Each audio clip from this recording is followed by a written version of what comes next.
ষষ্ঠ উপজেলা পরিষদের নবনির্বাচিত চেয়ারম্যান আব্দুল্লাহ আকন্দ তার পরিষদের 2 ভাইস চেয়ারম্যানকে সাথে নিয়ে তার উপজেলা পরিষদের চেয়ারে বসেছেন।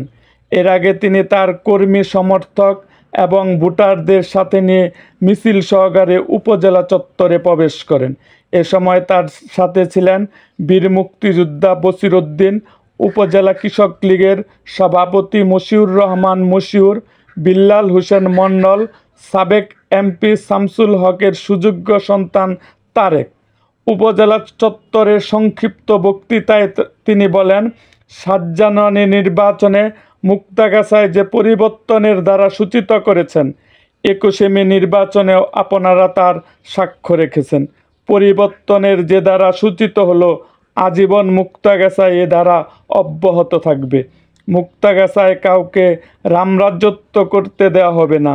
নিয়মতান্ত্রিক কাজকর্ম করতে আমরা পছন্দ করি, খামখেয়ালি করতে আমরা পছন্দ করি না। মুক্তাগাছায় কেউ আর খামখেয়ালি, চাঁদাবাজি, ভূমিদস্যু করতে পারবে না, করতে দেওয়া হবে না। এরকম আরও ভিডিও পেতে আমাদের চ্যানেলটিকে সাবস্ক্রাইব করুন এবং পাশে থাকা বেল আইকনটি বাজিয়ে দিন।